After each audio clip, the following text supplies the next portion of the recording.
بسم اللہ الرحمن الرحیم الحمدللہ رب العالمین والصلاة والسلام علی سید الانبیاء والمرسلین۔ آج ہم پھر حاضر خدمت ہیں سنڈے کمنٹس کے ساتھ۔ آج کا سنڈے کمنٹس اپنے اندر بہت سارے عید الاضحیٰ سے جڑے ہوئے سوالات کو لیے ہوئے ہیں، خصوصاً قربانی کے بہت سارے سوالات ہیں جو قربانی سے جڑے ہوئے ہیں، ہم آج ان پر بات کرتے ہیں۔ تقریباً سبھی سوال قربانی سے متعلق ہیں، اور جب قربانی سے متعلق ہیں، قربانی کے دن چل رہے ہیں تو سبھی کے لیے کام کے ہیں۔ تو میری درخواست ہے کہ قربانی میں آپ غلطیاں کریں، اس سے بہتر یہ ہے کہ اس کلپ کو سن کر اپنی غلطیوں کی اصلاح کر لیں۔ پہلا سوال کہتے ہیں، قربانی کے دنوں میں کب تک اور کن کن وقتوں میں قربانی کی جا سکتی ہے؟ قربانی کے دنوں میں آپ کسی بھی وقت قربانی کر سکتے ہیں، دن میں، رات میں، صبح میں، شام میں، کسی بھی وقت قربانی کر سکتے ہیں۔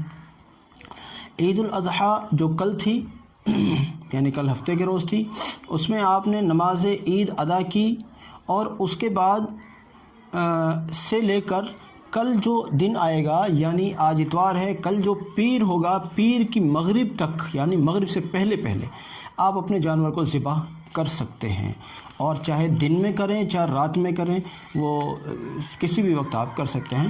رات میں اگر کریں تو ذرا خیال رہے کہ جانور کو اندھیرے کی وجہ سے تکلیف نہ ہو، یعنی ذبح میں کوئی رگ رہ گئی، وہ بیچارہ تڑپ رہا ہے، ایسی صورت نہ ہو، پھر لائٹنگ کا ذرا اچھا انتظام کیا جائے تاکہ کوئی اس طرح کی صورت پیدا نہ ہو۔ بہرحال کسی بھی وقت کر سکتے ہیں، دن میں، رات میں، صبح میں، شام میں، کبھی بھی۔ اچھا، جہاں ایسی جگہیں ہوتی ہیں جہاں عید کی نماز نہیں ہوتی، وہ لوگ عید کی نماز سے پہلے بھی کر سکتے ہیں، عید کی نماز سے پہلے بھی کر سکتے ہیں۔ اگلا سوال کہتے ہیں کہ جس شخص کی شادی نہیں ہوئی اور وہ بالغ بھی ہے، کیا جانور کے اندر اس کا حصہ ڈالا جا سکتا ہے؟ اس بات کو ذرا اچھے سے سمجھ لیجئے۔ قربانی کرنے کا تعلق شادی ہونے یا نہ ہونے سے نہیں ہے، قربانی کا تعلق تو نصاب کا مالک ہونے سے ہے۔ اگر کسی شخص کے پاس میں، یعنی کسی غیر شادی شدہ لڑکے یا لڑکی کے پاس میں 52.5 تولہ چاندی کے برابر مالیت موجود ہے، تو اس کے اوپر قربانی کرنا واجب ہے، چاہے وہ لڑکا ہو یا لڑکی، اس کی شادی ہوئی ہو یا نہ ہوئی ہو گئی ہو تب بھی اور نہ ہوئی ہو تب بھی، بہرحال اس کے اوپر قربانی کرنا واجب ہوگا اور اس کو قربانی کرنی ہوگی۔ اب ظاہر بات ہے کہ ایسی صورت میں اس کا حصہ بھی آپ قربانی کے اندر ڈالیں، کوئی مسئلہ نہیں ہے، اس میں کوئی ایسی بات ہی نہیں۔ اگلا سوال ہے، اگر بکرا گھر کا پلا ہوا ہو اور سب گھر والے اس سے بے انتہا محبت کرتے ہوں اور اس کو قربان کرنے سے دل کو بہت تکلیف ہوتی ہو، تو ایسے جانور کو قربان کرنے میں کچھ رعایت ہو سکتی ہے؟ حضرت ابراہیم علیہ السلام کو بڑھاپے میں 2 بیٹے ہوئے، حضرت اسحاق اور حضرت اسماعیل علیہ السلام۔ حضرت اسماعیل علیہ السلام کے متعلق حکم ہوا کہ ان کو اللہ کی راہ میں قربان کرو۔ اتنا بڑھاپے کا چہیتا بیٹا، اس کے متعلق انہوں نے یہ نہیں چاہا اللہ کو رعایت کر دیجئے، اللہ یہ تو میرا بڑھاپے کا سہارا ہے، اللہ یہ تو اس کو رعایت کر دیجئے، بس لے کے چل دیے، اور صرف لے کر ہی نہیں چلے بلکہ گلے پر چھری چلانی بھی شروع کر دی، چھری چلانی بھی شروع کر دی، اور کوئی رعایت نہیں چاہی۔ انہوں نے اپنے بیٹے کو ذبح کرنے کے سلسلے میں کوئی رعایت نہیں چاہی، ہم صرف جانوروں کو ذبح کرنے میں رعایت چاہتے ہیں، اس لیے بہرحال آپ اس میں کوئی رعایت نہ کریں، اور بھلے کتنے بھی آپ کی محبت کا پلا ہوا جانور ہے، اس کو اللہ کی راہ پر اللہ کی راہ میں قربان کرنے میں دریغ نہ کریں، اللہ کی راہ میں قربان کر ڈالیے، جتنی محبوب چیز کو قربان کرو گے اللہ اتنا ہی اجر دے گا آپ کو۔ اگلا سوال ہے، یہ کہتے ہیں کہ کیا پہلی قربانی والد صاحب کی طرف سے کرنا ضروری ہے؟ بھائی ویسے تو پہلے بھی کہا جا چکا ہے، لیکن یہ کوئی بات ہی نہیں ہے۔ میں نے پہلے کہا ہے کہ جس شخص کے اوپر قربانی کرنا واجب ہے وہ شخص اپنی طرف سے قربانی کرے گا۔ اگر والد صاحب یا کسی مرحوم کی طرف سے کرنا ہے تو پہلے اپنا واجب ادا کیجئے، اور پھر دوسری قربانی کے طور پر، یعنی ابھی صبح جیسے آپ نے اپنی قربانی کر لی تھی، تو اب دوسری قربانی کے طور پر آپ اپنے والد کی طرف سے کریں یا اپنے مرحومین کی طرف سے کریں، یا پھر ایک الگ بات رہی، لیکن اپنا واجب چھوڑ کر آپ دوسرے کی طرف سے کر رہے ہیں، یہ بالکل نہیں ہوگا۔ پہلے اپنا واجب ادا کیجیے، اور یہ ہر سال کے لیے یہی بات ہے، ایسا نہیں کہ پچھلے سال ہم نے اپنی طرف سے کر لی تھی اب کہ کسی اور کی طرف سے، نہیں، بالکل نہیں۔ ہر سال اس شخص کی طرف سے ہوگی جس شخص کے اوپر واجب ہے، یعنی اس سال بھی اگر اتنا مال تھا تو اس سال بھی کرنی ہے، اگر اللہ کا دیا ہوا اگلے سال بھی اتنا مال رہا تو اگلے سال بھی کرنی ہے۔ اس طرح سے اگر پوری زندگی اللہ کا دیا ہوا اتنا مال رہا تو پھر پوری زندگی ہی اپنی طرف سے قربانیاں کرتے رہنا ہے۔ اور میں تو دیکھتا ہوں لوگ اب ایک قربانی کر کے بس پریشان ہو جاتے ہیں، جو ہم نے قربانی کر، بھائی کئی قربانی کرو نا، واجب ایک ادا ہو گیا، واجب ایک ادا ہو گیا، لیکن اس وقت میں جب سب سے بڑی عبادت قربان کرنا اللہ کی راہ میں قربانی کرنا شمار کیا جا رہا ہے، تو اگر آپ ایک سے زیادہ قربانی کر لیں تو اور زیادہ اجر پائیں۔ اس لیے اور زیادہ اجر پانے کے لیے نیکیوں کا حریص ہے مسلمان الحمدللہ، تو ایک سے زیادہ قربانیاں کرنے کا ماحول بنایا جائے اور گھر کے ہر فرد کی طرف سے قربانی کرنے کا ماحول بنایا جائے۔ اچھا، قربانی کے گوشت کے کتنے حصے کرنا ضروری ہے، اور اگر حصے نہیں کیے تو قربانی کا کیا حکم ہے؟ 3 حصے قربانی کے کرنے چاہیے۔ ایک حصہ اپنے اور اپنے اہل و عیال کے لیے بچا لینا چاہیے، ایک حصہ اپنے دوست و احباب اور ملنے جلنے والوں اور اپنے رشتہ داروں جو جہاں تک پہنچا سکتے ہیں آپ قریب، زیادہ اہتمام نہیں، مطلب جہاں تک بھی آسانی سے پہنچایا جا سکتا ہے ان لوگوں تک پہنچائیں، اور تیسرا حصہ غریبوں اور ضرورت مندوں تک پہنچائیں۔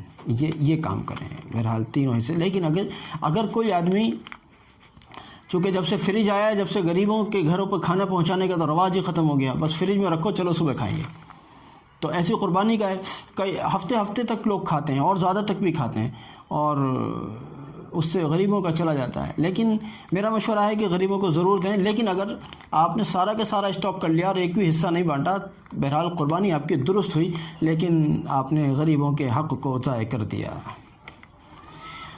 اگلا سوال ہے، کہتے ہیں چھری پر کلمہ لکھوا لیا ہے تو اب بھی بسم اللہ پڑھنا ضروری ہوگا؟ چھری پر کلمہ لکھوانے سے بسم اللہ پڑھنے کا حکم ختم نہیں ہو جائے گا۔ آپ نے چھری میں بسم اللہ لکھوایا ہے یا اللہ اکبر لکھوایا ہے یا اللہ کا نام لکھوایا ہے، کوئی کلمہ لکھوایا ہے، یہ اپنی جگہ، ویسے تو اس کی کوئی ضرورت نہیں تھی لیکن آپ سمجھیں آپ نے کیوں لکھوایا، لیکن کل ملا کر بسم اللہ پڑھنا اس وقت بھی ضروری ہوگا۔ بسم اللہ پڑھ کر ہی ذبح کرنا ہے، چاہے چھری پر بسم اللہ لکھی ہو یا نہ لکھی ہو، دونوں صورتوں میں وہ کافی نہیں ہے اس پر بسم اللہ لکھوانا۔ اگلا سوال ہے، کہتے ہیں کہ جس آدمی کی نماز عید نہیں ہو سکی تو وہ قربانی کب کرے؟ یعنی وہ نماز عید نہ پڑھ سکا، یہ ہے اس کا مطلب۔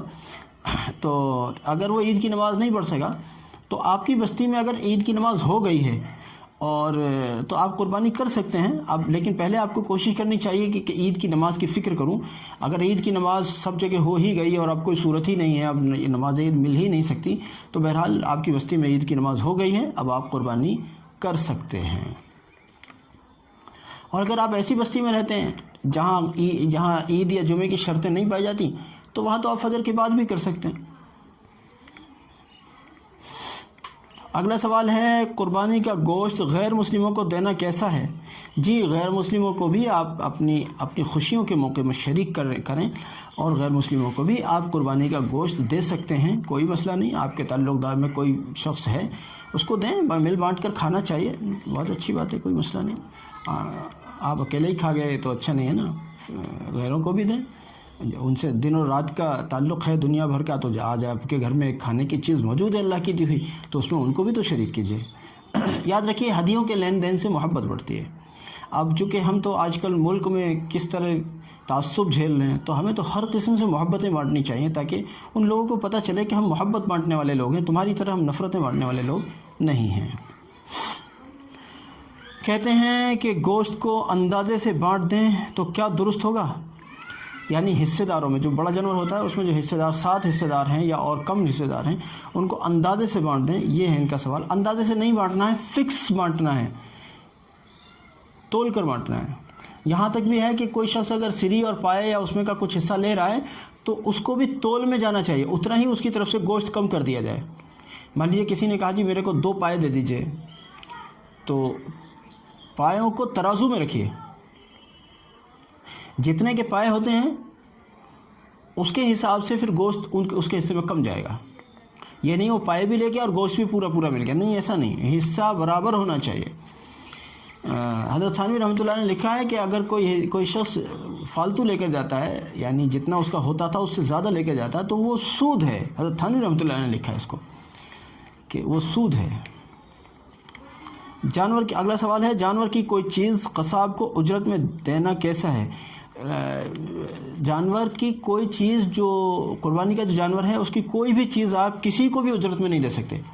کسی صفائی والے کو اجرت میں نہیں دیں گے, قصاب کو کاٹنے والے کو اجرت میں نہیں دیں گے, کسی اور شخص کو اجرت میں نہیں دیں گے. ان کو پیسے دیں جتنا وہ مانگتے ہیں, جتنے میں آپ کی ڈیلنگ ہوتی ہے, آپ پیسے دیں ان کو, کوئی مسئلہ نہیں. لیکن اس جانور کی چیزوں میں سے کوئی بھی چیز اجرت کے طور پر نہیں دی جا سکتی. یہ تو آپ نے نقص کر دیا. اچھا, اگلا سوال اور آخری سوال ہے. کہتے ہیں کہ لوگ عید پر سسرال میں سلام کرنے جاتے ہیں, اس کی کیا حقیقت ہے؟ بھائی ان کو محبت ہے سسرال سے تو وہ جاتے ہیں بیچارے. ماشاءاللہ لوگوں کو ہونی چاہیے بھائی سسرالوں سے محبت. ان کو سسرال سے بھی محبت ہے, اور وہ بیوی کی خواہش پر بھی بیچارے کئی بار ایسا ہوتا ہے جی میرے امی ابو سے ملوا کر لائیے, اور میرے بھائی بندوں سے میرے کو ملوا کر لائیے. تو وہ بیچارے ان کی خواہش کو پورا کرنے کے لیے چلے جاتے ہیں. ٹھیک ہے, کوئی بات نہیں, جانے دیجئے لوگوں کو. محبتیں, میں پھر کہہ رہا ہوں, محبتیں بانٹنے دیجئے. محبتیں بانٹنے والے خود بھی بنیے اور اوروں کو بھی محبتیں بانٹنے دیجئے. اگر آپ سلام کرنے عید پر جا رہے ہیں تو بہت اچھی بات ہے, بہت اچھی بات ہے, آپ جائیے, کوئی مسئلہ نہیں. اس میں کوئی رکاوٹ بھی نہیں ہے, کوئی ٹینشن بھی نہیں ہے, اور بہت اچھی بات ہے بھائی, آپ کی محبتیں بنی رہیں, اللہ کرے. بہت اچھا, جزاکم اللہ, شکراً جزا. یہ آج کی کلپ اس کو سب لوگوں کو تو شیئر کریں. جزاکم اللہ. السلام علیکم ورحمۃ اللہ وبرکاتہ.